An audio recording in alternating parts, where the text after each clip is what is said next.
नमस्कार विद्यार्थी मित्रांनो, एमपीएससी ट्रिक्स या यूट्यूब चॅनलवर तुमचं स्वागत। मी अजय कुमार गोसावी। आज आपण काही महत्त्वाचे प्रश्न येणाऱ्या स्पर्धा परीक्षेसाठी उपयुक्त ठरतील ते बघणार आहोत। ते प्रश्न पाहण्या अगोदर एक महत्त्वाची अपडेट ती म्हणजे तुम्ही जर आमचं आपला टेलिग्राम चॅनल जॉईन केलं नसेल तर नक्की करा। एमटी नसेल तर ते एक नक्की करा। MPSC tricks bye Ajay Kumar या नावाने अँड्रॉइड ॲप आहे। गुगल प्ले स्टोर वर जाऊन तुम्ही ते ॲप्लिकेशन डाउनलोड करू शकता। या ॲप्लिकेशनवर गेल्यावर तुम्हाला जो स्टोअर सेक्शन आहे या स्टोअर सेक्शन मध्ये गेल्यानंतर वेगवेगळे कोर्सेस खूप कमी किमतीमध्ये पाहायला मिळतात। जसं काही सॅम्पल कोर्स मी तुम्हाला इथं दिले आहेत। जसं डाउनलोड करण्यासाठी लिंक डिस्क्रिप्शन बॉक्स मध्ये देतोय, ते लिंकवर जाऊन सुद्धा तुम्ही ते ॲप्लिकेशन डाउनलोड करू शकता। ठीक आहे। यांनी स्त्री मुक्तीकरणात केलेलं कार्य उल्लेखनीय आहे। याच्या संदर्भात कोणतं विधान योग्य आहे ते ओळखायचं आहे तुम्हाला। ठीक आहे। योग्य पहिलं विधान बघा, त्यांनी महिलांची स्थिती सुधारण्याकरता किंवा महिलांच्या स्थितीमध्ये सुधार आणण्याकरता आर्य महिला समाज सुरू केला। बरोबर आहे का? यस। आर्य महिला समाजामध्ये पंडिता रमाबाई यांचं नाव पाहायला मिळतं। म्हणजे आर्य महिला समाज कधीचा आहे? 1882 मध्ये स्थापन झालेला। मग तुम्हाला असा प्रश्न विचारला, पंडिता रमाबाई यांनी 1882 साली कोणतं पुस्तक लिहिलं? पंडिता रमाबाई यांनी 1882 साली कोणतं पुस्तक लिहिलं? तर त्या पुस्तकाचं नाव येतं स्त्री धर्मनीती। पुस्तक लक्षात ठेवा त्यांचं, स्त्री धर्मनीती। हे कधीचं आहे? 1882। कधीचं आहे? 1882। ओके, हा पहिला घटक। ठीक आहे। दुसरा घटक, त्यांनी स्त्रियांना आरोग्य सुविधा पुरवण्याकरता लेडी डफरीन फंड सुरू केला। यस, त्याच्यामध्ये त्यांचं योगदान आहे, म्हणजे बरोबर आहे। त्यांनी विधवांकरता शारदा सदन स्थापन केलं। ठीक आहे, शारदा सदन हे सुद्धा बरोबर आहे, कारण शारदा सदन त्यांनी स्थापन केलं होतं। शारदा सदनची स्थापना कधीची आहे? 11 मार्च 1889। ठीक आहे, 11 मार्च 1889 ची शारदा सदनची स्थापना आहे। मग आता शारदा सदनच्या स्थापनेमध्ये काशीबाई कानेटकर सुद्धा होत्या। मग शारदा सदनला स्थापन करण्यासाठी लागणारा पैसा कुठून पुरवला? तर तो पैसा त्यांनी पुरवला होता तो म्हणजे बोस्टन शहरात स्थापन झालेल्या रमाबाई असोसिएशन। म्हणजे तुम्हाला पहिला घटक लक्षात घ्या, 1886 मध्ये पंडिता रमाबाई अमेरिकेला गेलेल्या होत्या। ठीक आहे। त्यानंतर त्यांनी 1887 साली अमेरिकेतल्या बोस्टन शहरामध्ये, अमेरिकेतलं एक शहर आहे त्याचं नाव आहे बोस्टन, आणि या शहरामध्ये त्यांनी काय केलं होतं? रमाबाई असोसिएशन नावाची संघटना स्थापन केली होती। रमाबाई असोसिएशन। आणि या संघटनेमार्फत जमलेला जो निधी होता ना, तो निधी भारतात आणून त्यांनी काय केलं? तर या शारदा सदनची स्थापना केलेली होती 11 मार्च 1889 ला। जसं मी तुम्हाला म्हटलं स्त्री धर्मनीती हे पुस्तक केव्हाचं? तर 1882। तसं अमेरिकेमध्ये असताना त्यांनी आणखी एक पुस्तक लिहिलं। त्या पुस्तकाचं नाव तुम्हाला इथं लक्षात घेणं गरजेचं आहे, आणि ते पुस्तक होतं the high caste Hindu woman. The high caste Hindu woman हे पुस्तक केव्हाचं आहे? तर ते सुद्धा तुम्हाला लक्षात येईल, ते 1887 सालचंच आहे। The high caste Hindu woman हे पुस्तक केव्हाचं? तर ते सुद्धा 1887। म्हणजे तुम्हाला हा घटक इथं लक्षात घेणं गरजेचं आहे। आता हे जे शारदा सदन होतं, या शारदा सदनच्या कार्यामध्ये एक इंग्रजी बाई काम करत होती, त्यांचं नाव होतं मिस डेमन। म्हणजे ते शिकवण्याचं कार्य त्या ठिकाणी करत होत्या। हे नाव फक्त तुम्हाला इथं लक्षात ठेवावं लागेल। ठीक आहे। म्हणजे तुमचे 3 विधान बरोबर आहे। म्हणजे इथं चुकीचं कोणतं असणार आहे? तर पर्याय क्रमांक 4 हे चुकीचं आहे। त्यांनी अनाथांकरता कृपा सदन सुरू केलं। अनाथांना काय केलं? त्यांनी आनंद दिला। अनाथांना काय केलं? आनंद दिला। याचा अर्थ अनाथांकरता काय असणार आहे? आनंद। याचा अर्थ सदानंद सदन सुरू केलं। लक्षात ठेवायला सोपं आहे। सदानंद सदन हे त्यांनी सुरू केलं। सदानंद सदन म्हणजे काय? अनाथांना त्यांनी आनंद दिला म्हणून सदानंद सदन, आनंद सदानंद असं। आणि कृपा केली कोणावर? तर पतित स्त्रियांसाठी कृपा केली म्हणून पतित स्त्रियांसाठी कृपा सदन त्यांनी सुरू केलं होतं। पतित स्त्रियांसाठी कृपा सदन त्यांनी सुरू केलं होतं। याचा अर्थ चुकीचं कोणतं असणार आहे? पर्याय क्रमांक 4 हे विधान तुमचं फक्त चुकीचं असणार आहे। आय होप हा घटक तुमच्या लक्षात आला असेल। ठीक आहे। त्याच्यानंतर पुढचा प्रश्न आहे तो म्हणजे खालील दुष्काळ आयोगाची त्यांच्या नियुक्ती वर्षानुसार कालानुक्रमाने रचना करा व योग्य पर्याय निवडा। मॅकडोनाल्ड आयोग, लायल आयोग, कॅम्पबेल आयोग, स्ट्रॅची आयोग।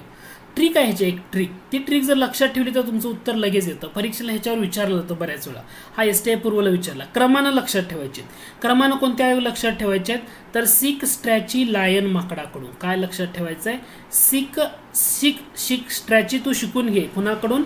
लायल माकडाकडून। लायल नावाचं एक माकड आहे, त्याच्याकडून तू काय करून घे? हे शिकून घे असं म्हटलेलं आहे।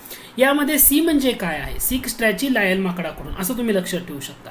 यातलं सी म्हणजे काय आहे? तर सी म्हणजे कर्नल स्मिथ आयोग। सी म्हणजे काय आहे? Colonel Smith. स म्हणजे स्मिथ, याच्यासाठी स्मिथ आयोग। ओके, तर हे सी आहे। कर्नल स्मिथ आयोग केव्हा नेमण्यात आला होता, जेव्हा तुम्हाला असं विचारलं जाईल कर्नल स्मिथ आयोग केव्हा नेमण्यात आला होता, तर तो 1860ची रेंज आहे, यावेळी तो नेमण्यात आला होता. हा नेमण्यात आला होता वायव्य सरहद्द प्रांतातील दुष्काळाची चौकशी करण्यासाठी. वायव्य सरहद्द प्रांत जो होता या प्रांतामधल्या दुष्काळाची चौकशी करण्यासाठी, वायव्य सरहद्द प्रांतातला दुष्काळ जो पडला होता त्याची चौकशी करण्यासाठी हा आयोग नेमण्यात आलेला होता.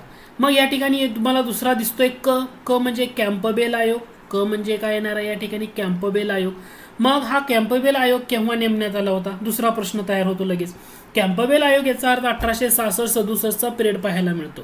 म्हणजे हा आयोग कोणाच्या अंडरखाली तेव्हा नेमण्यात आला होता, तर हे 1860 मध्ये कर्नल स्मिथ आयोग नेमण्यात आला होता. ठीक आहे, 1860 म्हणजे त्यावेळी कोण होते, व्हाईसरॉय गव्हर्नर जनरल पैकी जर म्हटलं तर तुमच्या लक्षात आलं पाहिजे लॉर्ड कॅनिंग होते. कॅनिंग होते. तसं 1866-67 मध्ये कॅम्पबेल आयोग नेमण्यात आला, तेव्हा सर जॉन लॉरेन्स होते. कोण होते, सर जॉन लॉरेन्स. हा कॅम्पबेल आयोग ओडिशा प्रांतातील दुष्काळाची चौकशी करण्यासाठी नेमण्यात आला होता. यात स्ट्रॅची दिसते. तिसरा घटक काय आहे यामध्ये तुम्हाला, तिसरा घटक या ठिकाणी तुम्हाला काय दिसतोय, स्ट्रॅची हा घटक दिसतोय. स्ट्रॅची म्हणजे स्ट्रॅची आयोग, की जो रिचर्ड स्ट्रॅची आयोग 1876-77 मध्ये नेमण्यात आलेला होता, की जो मुंबई, म्हैसूर, हैदराबाद या भागातल्या दुष्काळाची चौकशी करण्यासाठी. पुन्हा लायल दिसतंय. लायल म्हणजे 1896-97 मध्ये लॉर्ड एल्जिन दुसरा यांनी नेमलेला आयोग होता. आणि माकडाकडून म्हणजे सर मॅकडॉनल आयोग हा येतोय तिथं तुम्हाला. मॅकडॉनल आयोग कर्झन यांच्या कार्यकाळात म्हणजे 1899-1900 मध्ये हा आयोग नेमण्यात आला होता दुष्काळ निवारणाच्या कामाची चौकशी करण्यासाठी. म्हणजे 6 स्ट्रॅची लायल माकडाकडून सगळे दुष्काळ आयोग तुमचे क्लिअर होऊन जातात. कॅम्पबेल 1 नंबर येणार, मग 2 नंबर स्ट्रॅची, 3 नंबर लायल आणि 4 नंबर माकडाकडून. याचा अर्थ पर्याय क्रमांक दुसरं हे तुमचं करेक्ट आन्सर या ठिकाणी तुम्हाला पाहायला मिळतं. म्हणजे तुम्ही कसाही प्रश्न विचारू द्या, तुम्ही त्या ठिकाणी उत्तर देऊ शकता. हा तुम्हाला घटक समजणं गरजेचं आहे. जर तुम्हाला इथं बघायचं झालं तर हा घटक बघू शकता. कर्नल स्मिथ आयोग 1860 वायव्य सरहद्द प्रांतातील दुष्काळाची चौकशी कॅनिंग यांच्या अंडरखाली तेव्हा नेमण्यात आला होता. 1866-67 कॅम्पबेल आयोग नेमण्यात आला होता ओडिशा प्रांतातील दुष्काळाची चौकशी करण्यासाठी सर जॉन लॉरेन्स यांच्या कार्यकाळात. कोणाच्या काळात, sir John Lawrence. Sir John Lawrence म्हणजे कोण, ज्यांच्या कार्यकाळामध्ये सिमला हे उपराजधानीचं ठिकाण तयार झालं, जलसिंचन खातं किंवा पाटबंधारे खातं हे महत्वाचं चर्चेत आलं, तर ते म्हणजे सर जॉन लॉरेन्स, हे लक्षात घ्या. 1876-78 मध्ये रिचर्ड स्ट्रॅची आयोग नेमण्यात आला, जो मुंबई, म्हैसूर, हैदराबाद दुष्काळाची चौकशी करण्यासाठी. मग रिचर्ड स्ट्रॅची 1876-78 म्हणजे कोण असणार आहे, लॉर्ड लिटन, की जो साहित्याच्या क्षेत्रामध्ये ओवेन मेरिडिथ या नावानं ओळखला जातो. कोण, लॉर्ड लिटन, हे लक्षात घ्या. 1896-97 लायल आयोग नेमण्यात आला होता एल्जिन दुसऱ्या यांच्या कार्यकाळात. आणि 1899-1900 मध्ये मॅकडॉनल आयोग म्हणजे त्यावेळी कर्झन, लॉर्ड कर्झन होते यांच्या कार्यकाळात, की जो दुष्काळ निवारणाची कामं झाली त्यांची चौकशी करण्यासाठी. म्हणजे हा घटक तुमच्या लक्षात आला का, की सगळे दुष्काळ आयोग तुम्हाला एका ठिकाणी क्लिअर होऊन जातात. याच्यासाठी तुम्ही व्यवस्थितरित्या याचा अभ्यास करत चला, हे तुम्हाला महत्त्वाचं आहे. ठीक आहे. त्याच्यानंतर पुढचा प्रश्न आहे, आपल्या सभोवतालच्या लोकांना नेता व हुतात्मा बनवण्याचं आश्चर्यकारक आध्यात्मिक सामर्थ्य त्यांची अंगी आहे. महात्मा गांधीजी यांच्याबाबत उपरोक्त उद्गार कोणी काढले आहेत? कोणी काढलेत? अरविंद घोष, लोकमान्य टिळक, फिरोजशाह मेहता, गोपाळकृष्ण गोखले. गोपाळकृष्ण गोखले हे त्यांचं करेक्ट आहे. म्हणजे तुम्हाला 2 घटक लक्षात ठेवा, 2 घटक. समजा तुम्हाला असं म्हटलं हे गांधीजी आहेत, ओके, गांधीजींचे गुरु कोण असं विचारलं तर प्रश्न समजा मी असा विचारला, गांधीजींचे गुरु कोण आहेत? गांधीजींचे गुरु कोण म्हटलं तर ते असणार आहेत ते म्हणजे तुमचे गोपाळकृष्ण गोखले. गोखले हे काय आहेत? गांधीजींचे गुरु. गोखले यांचे गुरु कोण आहेत? आता उलटा प्रश्न विचारला, गांधीजींचे गुरु कोण? गोखले, बरोबर. गांधीजींचे गुरु कोण विचारलं तर उत्तर असणार आहे गोखले. मग गोखले यांचे गुरु कोण? तर ते रानडे, महादेव गोविंद रानडे, मग रानडे म्हणतो ना ते, गोखले यांचे गुरु. मग रानडे यांचे गुरु कोण? रानडे यांचे गुरु कोण असं जर विचारलं तर रानडे यांचे गुरु येतात, ते महत्वाची व्यक्ती आहे, तुम्ही त्यांचा अभ्यास पण केला असेल, ते म्हणजे के.टी. तेलक. म्हणजे तुम्हाला एक घटक लक्षात येतोय का? गांधी यांचे गुरु गोपाळकृष्ण गोखले, गोपाळकृष्ण गोखले यांचे गुरु महादेव गोविंद रानडे आणि रानडे यांचे गुरु के.टी. तेलक. आणि ॲलन ह्यूम यांनी कोणाला आपलं गुरु मानलं? उलटा प्रश्न. ॲलन ह्यूम जी व्यक्ती आहे काँग्रेसच्या स्थापनेमध्ये महत्वाची सचिव म्हणून पहिल्यांदा अधिवेशनामध्ये ओळखले जातात, काँग्रेसच्या स्थापनेचा असणारी ॲलन ह्यूम. तर ॲलन ह्यूम यांनी महादेव गोविंद रानडे किंवा मग रानडे यांना आपलं गुरु मानलं. मग हे तुम्हाला हियरार्ची जी आहे ना ह्याच्यावर थोडासा फोकस करा. गोपाळकृष्ण गोखले कोणत्या काँग्रेस अधिवेशनाचे अध्यक्ष होते जेव्हा असं विचारलं जाईल तर ते अधिवेशन होतं 1905चं बनारस अधिवेशन. या अधिवेशनाचे ते काय होते, अध्यक्ष होते. हा घटक तुम्हाला इथं लक्षात ठेवावा लागेल. ठीक आहे, जाऊया पुढच्या प्रश्नाकडे. पुढचा प्रश्न आहे द हिस्ट्री ऑफ इंडिया या ग्रंथाचे कर्ते कोण. हिस्ट्री ऑफ इंडिया ग्रंथे कोण. हिस्ट्री ऑफ इंडिया म्हणजे mount Stuart Elphinstone. Okay, James Grant डफ तुम्हाला नाव दिसते इथं, जेम्स ग्रँट डफ हे नाव दिसते. यांचा कोणता ग्रंथ आहे, द हिस्ट्री ऑफ महाराष्ट्रास किंवा हिस्ट्री ऑफ मराठास असा त्यांचा ग्रंथ आहे, the history of Marathas. Actually यांनी हा ग्रंथ का लिहिला, ह्यांची जर स्टोरी बघितली तर ह्यांना एक आजार होता. आजार असा होता की त्यांना रात्री झोपच लागत नव्हती. म्हणून झोप न लागत नाही म्हणून त्यांनी काय करावं असं समजल्यानंतर, त्यांना वाटल्यानंतर त्यांनी हा ग्रंथ लिहून टाकला. काय, रात्री झोप येत नव्हती म्हणून. जेम्स ग्रँट डफ यांनी द हिस्ट्री ऑफ मराठास हा ग्रंथ कोणाचा, तर हा येतो जेम्स ग्रँट डफ यांचा. मग आता राहिला घटक जेम्स मिल दिले, मग यांचा कोणता ग्रंथ आहे, तर त्यांचा ग्रंथ आहे the history of British India. हे तुम्हाला थोडंसं लक्षात घ्या, शब्दप्रयोगामध्ये फक्त कन्फ्युजन आहे. परीक्षेला आयोग काय करतं, याच्यावर तुम्हाला थोडंसं कन्फ्युजन केल्यासारखं करून ठेवतं. ठीक आहे, तुम्हाला समजणार नाही पण हे पॉईंट किती छोटा आहे बघा. हिस्ट्री ऑफ इंडिया आणि हिस्ट्री ऑफ ब्रिटिश इंडिया म्हणजे इथं फक्त ब्रिटिश या शब्दाचाच फरक आहे. हिस्ट्री ऑफ इंडिया म्हटलं तर तुमचं उत्तर असणार आहे माउंट स्टुअर्ट एल्फिन्स्टन. आणि जर तुम्हाला असं विचारलं हिस्ट्री ऑफ ब्रिटिश इंडिया तर तुमचं उत्तर काय असायला हवं, तर तुमचं उत्तर असायला हवं जेम्स मिल. हा घटक या ठिकाणी नक्की लक्षात घ्या, खूप महत्त्वाचा आहे. प्रश्न जरी सिंपल असला तरी तो खूप महत्त्वाचा आहे, तुम्हाला त्यातून समजून जाईल. ठीक आहे, ओके. त्याच्यानंतर पुढच्या प्रश्नाकडे जाऊया. गोपाळ हरी देशमुखाबाबत पुढे दिलेल्या विधानामधून 2 वाक्यामध्ये कोणतं वाक्य चुकीचं आहे ते ओळखा. त्यांनी इंदू प्रकाश, लोकहितवादी आणि ज्ञानोदय ही वर्तमानपत्र सुरू केली. ज्ञानोदय त्यांनी सुरू केलं का, पहिला घटक गोपाळ हरी देशमुख, चुकीचं आहे ना. ज्ञानोदय ख्रिश्चन मिशनऱ्यांनी सुरू केलेलं होतं की ज्ञानोदयने जेव्हा चाक्या मसोबा नावाची म्हणजे रेल्वे सुरू झाली होती तेव्हा बातमी छापली होती चाक्या मसोबा नावाची. ठीक आहे, त्यामुळे ज्ञानोदय हे त्यांनी सुरू केलं नसल्यामुळे हे चुकीचं आहे. दुसरं विधान आहे त्यांचं असं मत होतं की देशात स्वातंत्र्य नांदल्याशिवाय देशाची आर्थिक स्थिती सुधारणार नाही, म्हणून ब्रिटिशांकडून भारतीयांना आपले राजकीय हक्क घेता आले पाहिजेत. हे सुद्धा विधान बरोबर आहे. म्हणजे फक्त दुसरं विधान बरोबर आहे. ओके, फक्त दुसरं विधान बरोबर आहे. पण तुम्हाला विचारलंय काय, बरोबर विचारलं नाही, चुकीचं कोणतं. चुकीचं कोणतं तर पर्याय क्रमांक 3, पहिलं विधान हे चुकीचं आहे म्हणून उत्तर असणार आहे पर्याय क्रमांक 3 बरोबर. ठीक आहे, हे उत्तर असणार आहे. पुढचा प्रश्न 1773चा रेग्युलेटिंग ऍक्ट यानुसार बंगालचा पहिला governor general lord Warren Hasting बनला. खालीलपैकी कोणाची 5 वर्षासाठी कार्यकारी मंडळावर नियुक्ती करण्यात आली, तर त्याच्यामध्ये कोणाची नियुक्ती करण्यात आली, फिलिप फ्रान्सिस यांची नियुक्ती करण्यात आली, क्लेवरिंग यांची नियुक्ती करण्यात आली, मॉन्सन यांची नियुक्ती करण्यात आली, बोरवेल यांची नियुक्ती करण्यात आली. इलिझा एम्पे नाही, इलिझा एम्पे म्हणजे जो त्यांनी न्यायाधीश होता तो यांचा वर्गमित्र होता. ठीक आहे, वॉरेन हेस्टिंग यांचा वर्गमित्र होता, त्यांची निर्मिती नाही आहे. लिम्बेस्टर पण त्या ठिकाणी येणार नाही. म्हणजे तुमचा करेक्ट आन्सर आहे पर्याय क्रमांक 4, 1 आणि 2 बरोबर. म्हणजे 1773 रेग्युलेटिंग ऍक्ट बंगालचा पहिला गव्हर्नर जनरल म्हणून वॉरेन हेस्टिंग यांची नियुक्ती झाली. तर ह्याच्या कार्यकारी मंडळावर फिलिप फ्रान्सिस, क्लेवरिंग, मॉन्सन आणि बोरवेल ही व्यक्ती होत्या. ह्याच्यामध्ये एलिझा एम्पे येणार नाही, त्यामुळे ते विधान तुमचं तिथं चुकीचं ठरतंय किंवा ते चुकीचं आहे, हे लक्षात घ्या. त्याच्यानंतर पुढचा प्रश्न, ब्रिटिश सरकार भारताला टप्प्याटप्प्याने स्वशासनाचे अधिकार व जबाबदार राज्य पद्धती देईल असं 1917 साली कोणी घोषित केलं.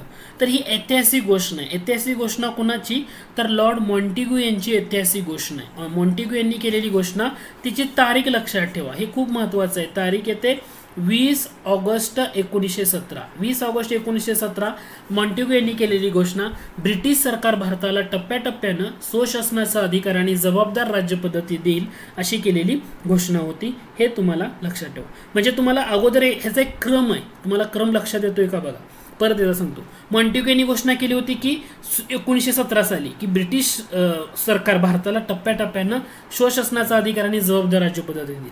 परंतु जेव्हा 1919चा कायदा आला तर 1919च्या कायद्यावर लोकमान्य टिळक जे होते त्यावेळी लोकमान्य टिळकांनी एक टीका केली होती. ती टीका अशी होती, ती म्हणजे हे स्वराज्यही नव्हे आणि त्याचा पायाही नव्हे. लक्षात येते तुम्हाला, हे स्वराज्य ही नव्हे आणि त्याचा पाया नव्हे. लोकमान्य टिळक असं का म्हटले, कारण तर त्याचा पायाही नव्हे. ठीक आहे, मी लिहितो अगोदर, हे स्वराज्य नव्हे त्याचा पायाही नव्हे. ठीक आहे.